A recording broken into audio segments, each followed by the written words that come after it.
कि ये मात्र उपक्रम नहीं हुआ है, ये साक्षात तीर्थंकर का आगमन हुआ है। जैन दर्शन में पंथ कल्याणक कोई प्रदर्शन नहीं है, कोई ड्रामा नहीं है, कोई नाटक नहीं है। नाटक में व्यक्ति दूसरे का रोल करता है और पंच कल्याणक में उसको तद्रूप होना पड़ता है। जैसे आपकी पिक्चर में था, अरुण गोयल राम का रोल कर रहे, वो राम नहीं बने थे, राम का रोल कर रहे। लेकिन पंच कल्याणक में रोल नहीं किया जाता है, साक्षात सौधर्मेंद्र बना जाता, साक्षात बन, उसका मंत्र होता है, साक्षात बनाने का शकलीकरण होता है। इसलिए कोई असाधारण कार्य नहीं होता है पंचकणक में, साक्षात त्रिलोकीनाथ तीर्थंकर का आगमन होता है। और जब वो तुम्हारे नगर में प्रवेश करते हैं और जुलूस तो आपकी भक्ति का प्रदर्शन होता है, और जुलूसों में तो आप जितने भी हैं आप विधान करते हैं तो आप अपनी खुशी का इजहार करते हैं। लेकिन पंच कल्याणक तो सीधा साक्षात भगवान की आगवानी है। अपना प्रदर्शन करना खुशी का,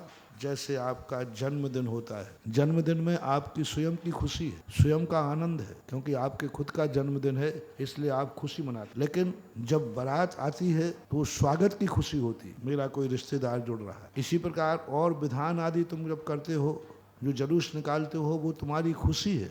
आपने कल्पद्रुम मंडल विधान किया, आपकी खुशी थी। आपने आचार्य श्री का दीक्षा दिवस मनाया, ये आपकी खुशी थी। लेकिन पंच कल्याणक का जो कल का जुलूस है, ये आपकी खुशी में नहीं हो रहा है, ये त्रिलोकीनाथ की आगवानी का हो रहा है। और जो गुरु की, भगवानों की, पंच परमेष्ठियों की आगवानी जितने उत्साह और जोश से करता है, एक दिन उसकी आगवानी जब गर्भ में आता है तो साक्षात सौधर्मेंद्र करता है। कैसे है भगवान घर की आगवानी के लिए 6 महीने पहले से तैयारी चल रही। घर में भगवान आना है, उसकी तैयारी पूरी देवता कर रहे हैं। 6 महीने पहले से पूरी द्वार अयोध्या को सजाया जा रहा है, आगवानी की तैयारी की जा रही है। 12.5 करोड़ बाजे बजेंगे जब भगवान आएंगे। जब भगवान का गर्भावतरण होता है तब पूरे स्वर्गों में बधाइयां होती है। 6 महीने पहले से सब कुछ वहां सेटल होकर के खुशियां मनाई जाती। और जब भगवान का आगमन होता है, पृथ्वी पर आगमन होता है, जन्म होता है, 12.5 करोड़ बाजे बजते हैं। और उस आगवानी के लिए सौधर्मेंद्र पूरे स्वर्गों में जुलूस घुमाता है और पूरे स्वर्गों में घूम करके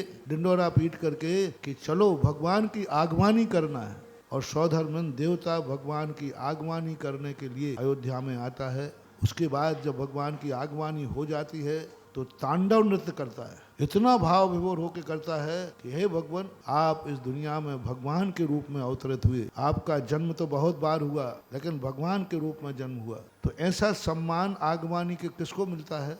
किसको आगवानी में कोई इतने पलक फावड़े बिछाए?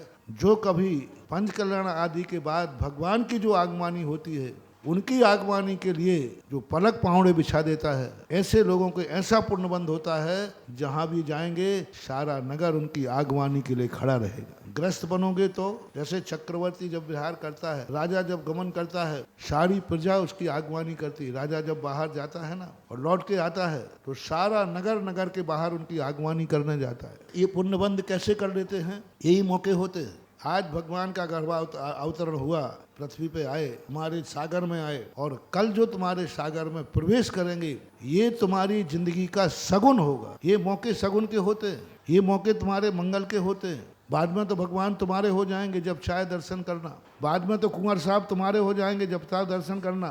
लेकिन बारात की आगवानी फिर बार बार वैसी आगवानी होती क्या? पहली आगवानी बारात की कैसे करते हो आप दूल्हे की, बाद में तो वो तुम्हारा हो जाएगा। लेकिन पहला आगवानी, कल के बाद भगवान तुम्हारे हो जाएंगे। लेकिन नगर प्रवेश में पहली आगवानी करने का एक ठाठ अलग ही होता है। वो 7 फेरी क्यों लगाई जाती है गजरत की? उसका रीजन यही था कि हे भगवान, हम आपको नगर में प्रवेश करा रहे हैं, हम आपकी महिमा, आप हमारे नगर में आए हैं। तो ये बहुत बड़ी चीज है महानुभाव। बहुत सारे जुलूसों को अलग रूप देना चाहिए और भगवानों के जन्म कल्याणक का और उपसंहार में नगर प्रवेश के जुलूस को तो हर बच्चे को, हर महिला पुरुष को भगवान की आगवानी के लिए अपने घर छोड़ करके सड़कों पर उतर आना चाहिए। और ऐसे मौके पर ऐसे साथी से पुण्यबंध हो जाते हैं जो कि सारी दुनिया उनकी इज्जत करती है। जहां वो जाते हैं हर व्यक्ति उनको सम्मान देता है, क्योंकि यश से यश मिलता है। तुम भगवान की आगवानी करोगे, कल तुम्हारी भी कहीं जाओगे तो 10 लोग तुम्हारी भी आगवानी करेंगे, तुम्हें भी कोई तुम्हारा साथ देगा। तो ये बहुत बड़ा रूप बनता है।